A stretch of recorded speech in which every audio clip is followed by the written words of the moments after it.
মাননীয় শুভেন্দু অধিকারীজি তিনি বাংলায় নব নির্মিত একটা সুশাসন ব্যবস্থা গড়ে তুলেছেন, আইনের শাসন প্রতিষ্ঠা করেছেন।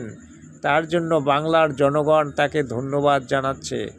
তাকে যশস্বী মুখ্যমন্ত্রী বলছে। তিনি অন্নপূর্ণা যোজনার টাকা কিন্তু ইতিমধ্যেই দেওয়া চালু করেছেন। এছাড়াও তার অন্যান্য কার্যকলাপ শুরু হয়েছে, যে কার্যকলাপগুলি দেখে জনগণ একেবারে আনন্দ উল্লাস করছেন।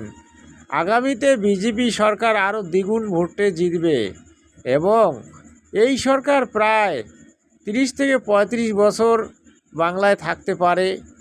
বাংলার জনগণ কিন্তু এটা বলছে। তো আপনারা আপনাদের রায় কমেন্টে জানাবেন এবং পারলে আমার চ্যানেলটিকে অবশ্যই সাবস্ক্রাইব করে নেবেন। এর জন্য আপনাকে অনেক অনেক ধন্যবাদ, অনেক অনেক সম্মান। জয় হিন্দ, বন্দে মাতরম।